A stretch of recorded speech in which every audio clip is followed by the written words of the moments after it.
The Empire State Winter Games are returning this year after being canceled last year because of the pandemic. Nearly 2,500 athletes are coming to the Tri-Lakes to compete in more than 30 events this next week, from February 3rd to the 6th. The Village of Tupper Lake is for the first time hosting the sled-hockey tournament. Our Jack LaDuke now tells us more about the sport and introduces us to some of the athletes who will be taking to the ice. This is a sled hockey or adaptive hockey sled. It is a certain sled size for certain people, so it has a certain size bucket. The straps hold us into place. Usually there's two straps that are tightly secured. Depending on your skill level, you'll see that there's blades that we skate on.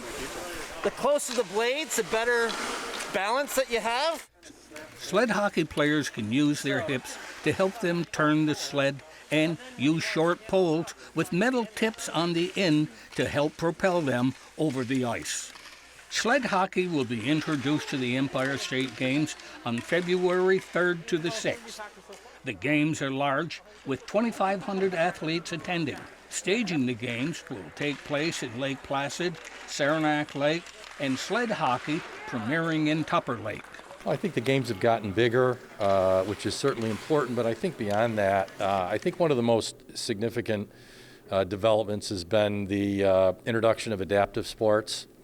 And so there's a wide variety of events for adaptive athletes, and to me that's one of the greatest benefits of the games.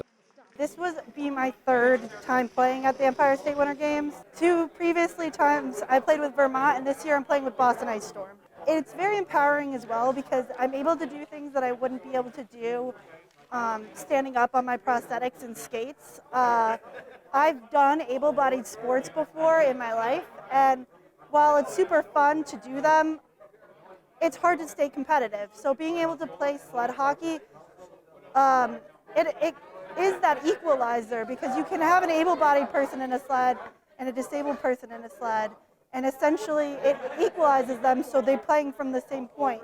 These guys and girls just need the opportunity. Most of my team is from Fort Drum, but I also have a lot of people from the community. I have a gentleman from Akwesasne, a reservation, and a girl from Akwesasne reservation. They're both paralyzed from the chest down in wheelchairs. I have another guy that's from Ogdensburg, was in a motorcycle accident. He's been paralyzed from the chest down.